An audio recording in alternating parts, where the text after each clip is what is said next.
आदर्श गाव पिंपरी पेंढारमध्ये स्वर्गभूमीमध्ये आज तुम्ही तुमचा कॅम्प भरवला रक्तदान शिबिरचा, त्याबद्दल तुम्ही काय सांगू शकाल? खरं तर आजपर्यंत असे बरेचसे रक्तदान शिबिर पाहिलेत किंवा केलेत. म्हणजे ब्लड बँकेचा स्टाफ या नात्याने खूप सारे रक्तदान शिबिर केलेत, काही हजारांच्या पटींनी रक्तदान केलेत. पण कंडिशन अशी आहे, माझ्या आयुष्यातला किंवा कारकिर्दीतला, ब्लड बँक क्षेत्रातल्या कारकिर्दीतला पहिल्यांदा कॅम्प आहे जो की मी स्वर्गभूमी म्हणजे स्मशानभूमीमध्ये करतोय. म्हणजे पहिली गोष्ट शॉकिंग होती की स्मशानभूमीमध्ये कॅम्प करणं किंवा स्वर्गभूमीमध्ये कॅम्प करणं थोडंसं भीतीदायक किंवा मग विचित्र वाटलं होतं की खरंच कॅम्प करणं आपण योग्य आहे का, की बाबा भीती वाटते आपल्याला. ह्या सगळ्या गोष्टी आपण फर्स्ट टाइम जातोय, अशा सगळ्या गोष्टींसोबत सामोरं जायचंय. तर कंडिशन नंतर हे जो काय माहोल पाहिला, म्हणजे इथं स्मशानभूमी किंवा स्वर्गभूमी कमी पण गार्डन जास्ती वाटतंय. पण असं म्हणजे एकंदरीत इथलं वातावरण पाहता म्हणजे असं निगेटिव्हिटी किंवा मग ह्या सगळ्या गोष्टी आणि इथल्या लोकांचा जो प्रतिसाद आहे किंवा ह्या भूमीकडे पाहण्याचा दृष्टिकोन आहे हा खूप वेगळा आहे.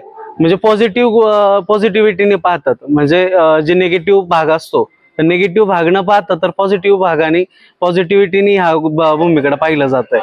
तर म्हणजे हा खूप विशेष वाटतंय मला. तुम्ही सकाळी प्रथम या ठिकाणी आल्याच्या नंतर जे वातावरण आहे पाहिल्यानंतर काय वाटलं, नेमकी भावना, घाबरले की काय? म्हणजे कंडिशन अशी होती, पहिली ज्यावेळी मला कळालं ब्लड डोनेशनचा कॅम्प घ्यायचा आपल्याला, त्यावेळी मी आतमध्ये ज्यावेळी रस्त्यापासून आलो त्यावेळी एकंदरीत स्वर्गभूमी पहिलं कळलंच नाही. असं वाटलं की स्वर्गभूमी म्हणून कदाचित एखाद्या गार्डनचं नाव दिलंय की काय. बाजूचा प्रिमायसेस पाहिलं त्यावेळी असं वाटलं की हे कदाचित गार्डन असावं. पण ज्यावेळी आतमध्ये आलो त्यावेळी चित्र काही वेगळंच होतं. असं वाटलं की स्मशानभूमीत आपण कॅम्प घेतोय.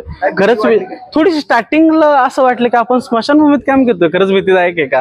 पण नंतर ना मग ते चित्र बदलत गेलं की असं नाही, आता असं वाटतंय की खरंच ही पवित्र ठिकाण आहे. आणि खऱ्या अर्थानं पिंपरी पेंढारच्या ग्रामस्थांनी किंवा जे कोण कार्यकर्ते आहेत ज्यांनी पुढाकार घेऊन सगळ्यांनी एकोप्याने येऊन ही जी काही भूमी तयार केली आहे, खरंच स्वर्ग म्हणायला हरकत नाही. स्मशानभूमी लांब राहिली, निगेटिव्हिटी लांब राहिली, खरा स्वर्ग हाय जो ही छान ग्रीनरी आहे किंवा बाकीच्या काही गोष्टी आहेत. गार्डन पेक्षाही खरंच गार्डन म्हणण्यापेक्षा याला स्वर्ग म्हणायला काहीच हरकत नाही. किती ब्लड आतापर्यंत साधारण 2 वाजेपर्यंत साधारण 80-90च्या दरम्यान आकडा गेलेला आहे.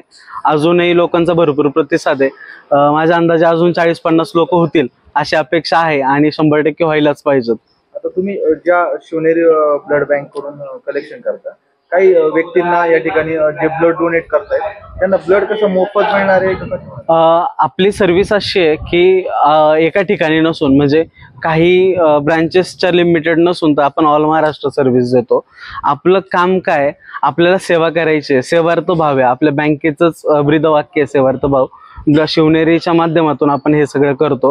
म्हणजे आपला बाकीच्या लोकांचा जसं बिझनेस आहे तसं बिझनेस नसून आपण सेवाभावाने काम करतो. जर खरंच एखाद्या व्यक्तीला गरज आहे रक्ताची तर त्यावेळी आपण रक्त मोफत देण्याचं काम करतो. की बाबा आता आपला रक्तदाता आहे, त्याचा नातेवाईक असू दे, मित्र असू देत किंवा मग दुसरं कोणी असू दे, तर त्या आपल्या माध्यमातून त्याला रक्ताची बॅग मोफत कशी भेटेल याची आपण 100% काळजी घेतो. पिंपरी पेंढारचा हा ग्रीनरी भाग बघितलाय तुम्ही, सर्व कसा प्रतिसाद लाभतोय या ठिकाणी नागरिकांचा, त्या बोलण्यातून कसं एकदम फार मैत्रीचं नातं दिसतंय? आता एकंदरीत खरं लास्ट टाइम पण काही माझ्या आयुष्यामध्ये असा भाग आला होता की मी आहे आंबेगावचा पण झालो जुन्नरचा असा काही. पण इथं आल्याच्या नंतर असं वाटतंय खरंच मी तिकडचं नाही तर इथलंच आहे की काय. म्हणजे असं मला वाटतच नाहीये की मी खूप दिवसातून या लोकांना भेटतोय.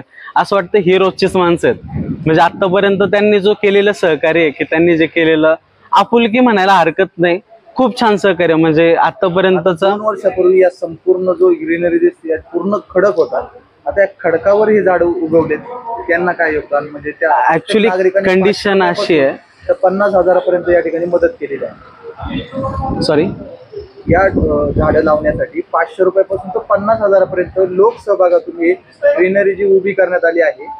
इथं पूर्ण खडक होता तरी देखील अशी या ठिकाणी ग्रीनरी उभी केली. इतर लोकांनी काय आदर्श घ्यावा? ऍक्च्युली इतर लोकांनी असा आदर्श घ्यायला पाहिजे. खरं मी काही दिवसांपूर्वी या भागामध्ये येऊन गेलो, वर्ष म्हणायला हरकत नाही, दिवस म्हणतोय.